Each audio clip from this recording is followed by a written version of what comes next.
আমার আরো একটা প্রশ্ন আপনাকে জানতে ইচ্ছা করে। আপনি তো একসময় বাংলা একাডেমির মহাপরিচালক ছিলেন এবং এখন তো সভাপতি।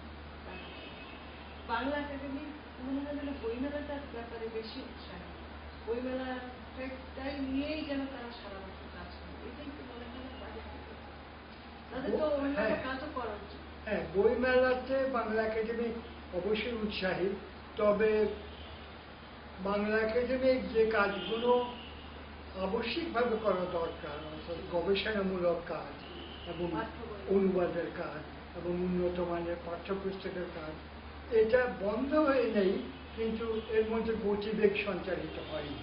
তার একটা কারণ হচ্ছে যে অর্থ বরাদ্দ তো দরকার।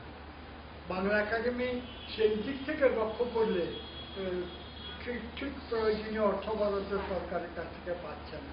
তোমাকে একটা খবর দিই, আমরা অতি সম্প্রতি ঠিক করেছি এই অল্প কয়েকটি সপ্তাহখানিকের মধ্যে আমরা অর্থমন্ত্রীর সঙ্গে বসবো এবং আমরা আমাদের সমস্যার কথাগুলো বলে তার কাছ থেকে বাংলা একাডেমির জন্য একটা উপযুক্ত অর্থ বরাদ্দ যেন পাই। নিশ্চয়ই গত বইমেলার সময় বলেছিলেন যে গবেষণার জন্য অর্থ বরাদ্দ। প্রধানমন্ত্রী আমার যতটুকু মনে পড়ে গবেষণার জন্য অর্থ বরাদ্দের কথা বলেছেন, আর আমাদের উন্নত মানের সৃষ্টিশীল গ্রন্থের ইংরেজি অনুবাদের কথা বলেছেন।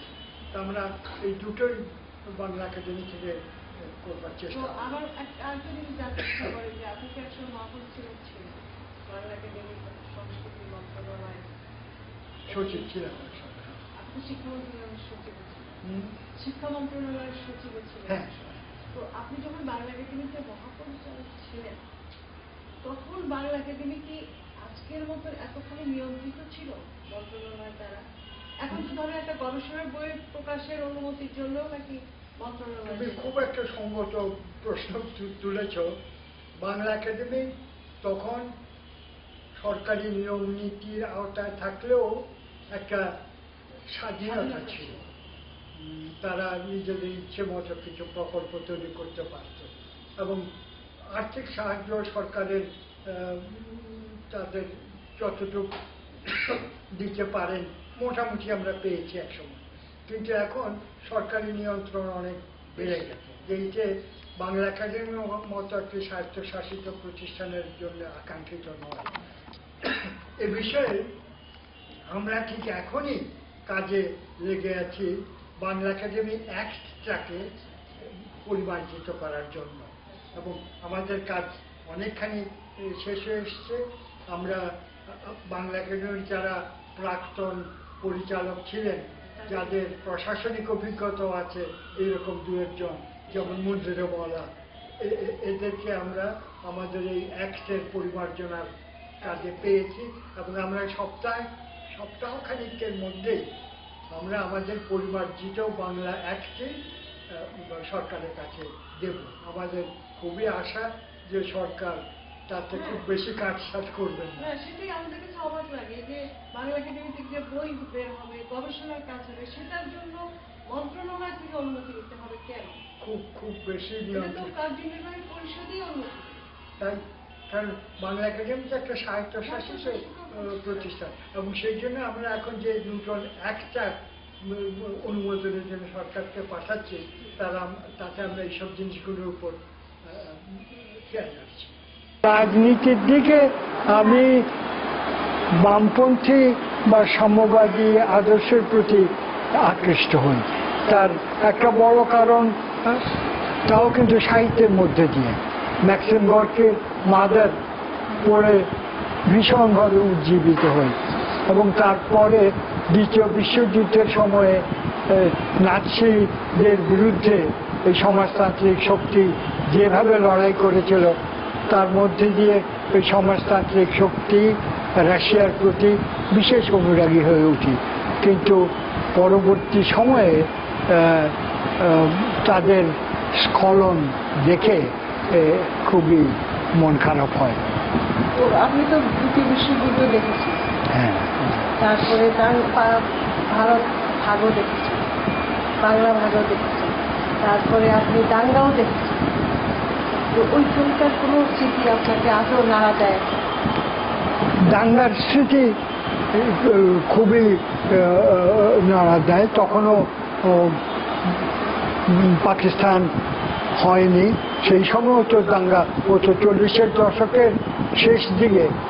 আমরা ঢাকায় অনেক দাঙ্গা দেখেছি এবং একটা অদ্ভুত জিনিস তখন লক্ষ্য করেছি যে কেন দাঙ্গা বাঁধে এবং কেন হঠাৎ থেমে যায়, এই রহস্য যেন বোঝা যেত না। যার ফলে আমাদের পরবর্তী সময়ের বিশ্লেষণে একটা বদ্ধমূল ধারণা ঘটেছে যে সাম্প্রদায়িক ঈর্ষা ছাড়াও দাঙ্গার পেছনে কিছু স্বার্থান্বেষী মহলের হাত ছিল। জমি দখল, লুটপাট, ব্যবসায় অধিকার করে নেয়া, এইসব কারণেই দাঙ্গাটা ঘটতো। কারণ হঠাৎই দাঙ্গাটা বন্ধ হয়ে যেত। গবেষকদের ইয়েতে আমরা যেটা দেখি বা জানি যে অনেক সময় শাসক গোষ্ঠীরও একটা হাত ছিল, বিশেষ করে ব্রিটিশ শাসনের আমলে এইখানে দাঙ্গা হাঙ্গামা হলে তো তাদের তো আনুকূল্যেই যায় ব্যাপারটা। তো কই ভাই, আপনি ইংরেজি সাহিত্য নিয়ে লেখাপড়া করেছেন এবং ইংরেজি অনুবাদ খুব ভালো আপনার আছে আমরা জানি। আপনি কি খুব ভালো ছাত্র ছিলেন ইংরেজিতে? মোটামুটি ভালো ছাত্র ছিলাম বলা যেতে পারে। আমার ইংরেজির প্রতি আকর্ষণ অবশ্যই আমার বাবার কারণেই প্রথম হয়। তিনি আলিগড়ে পড়াশোনা করেছিলেন, তার ইংরেজি অধ্যাপকরা ছিলেন, চমৎকার ইংরেজি জানতেন আমার বাবা। তিনি যেমন আরবি, ফার্সি এসবও জানতেন খুব ভালো, আটকান পাজামা পড়তেন সারা জীবন, তিনি দেখেছেন তো। কিন্তু তিনি ইংরেজি চমৎকার ইংরেজি বলতেন এবং তারই উৎসাহ ও প্রেরণায় আমরা ইংরেজির প্রতি আকৃষ্ট হই। এবং আমি ছাত্র ভালো ছিলাম এটা আমি নিজেও বলবো, কারণ ইংরেজিতে অনার্সে আমি ফার্স্ট ক্লাস হই, সে বছর একটি মাত্রই ফার্স্ট ক্লাস পাই। আর এমএতেও আমি ফার্স্ট ক্লাস হই, যদিও তখন 5 জন ফার্স্ট ক্লাস পেয়েছিল। এবং আমি ভালো ছাত্র ছিলাম এটার ইউনিভার্সিটির ক্ষেত্রে দাঁড়িয়ে প্রমাণ হচ্ছে যে আমার নাম্বার যা পেয়েছি ফার্স্ট ক্লাস তো 60 পেলেই তখন হতো, কিন্তু আমি যে নম্বর পেয়েছি অনেক পেপারে 65, 66, 67 নম্বর পর্যন্ত পেয়েছি। এবং সাধারণত তো ফার্স্ট ক্লাস অনার্সে সবগুলো নম্বর মিলে সব পেপারের নম্বর মিলে অ্যাভারেজে 60-এর উপর হলে তখন হতো, কিন্তু আমাকে অ্যাভারেজ করতে হয়। আমার প্রতি পেপারেই 60-এর উপরে নম্বর ছিল এবং শুনেছি তার সত্যতা যাচাই করতে পারিনি কোনো রেকর্ড না দেখে, যে একমাত্র বুদ্ধদেব বসুই আমার চাইতে বেশি নম্বর পেয়েছিলেন। তো আপনি তো জানেন যে আমাদের দেশের ছেলেমেয়েরা ইংরেজিতে সবসময় খারাপ করে, ফেল করে, বেশ ম্যাক্সিমাম ফেল করে আপনার ম্যাট্রিকে। ইংরেজিটা মানে খুব ভয় পায় বলা চলে। এটা কি আসলে কি কারণটা? আমার মনে হয় প্রধান কারণ হচ্ছে ইংরেজি শিক্ষাদানের ব্যবস্থাটা খুব দুর্বল। ইংরেজি শিক্ষাদানের মধ্যে প্রধান কি? শিক্ষক এবং শিক্ষার উপকরণ, এই তো। এবং এই দুটো দিক থেকে ইংরেজি শিক্ষার ক্ষেত্রে আমরা খুব শিক্ষা ব্যবস্থায় যে ইয়েটা আছে আপনাদের সময় এত দুর্বল ছিল না। আমাদের এখন তো প্রচুর পিএইচডি এবং ইত্যাদি আছে, কিন্তু গ্রামাঞ্চলে নেই, শহরে আছে। কিন্তু শহরের ছেলে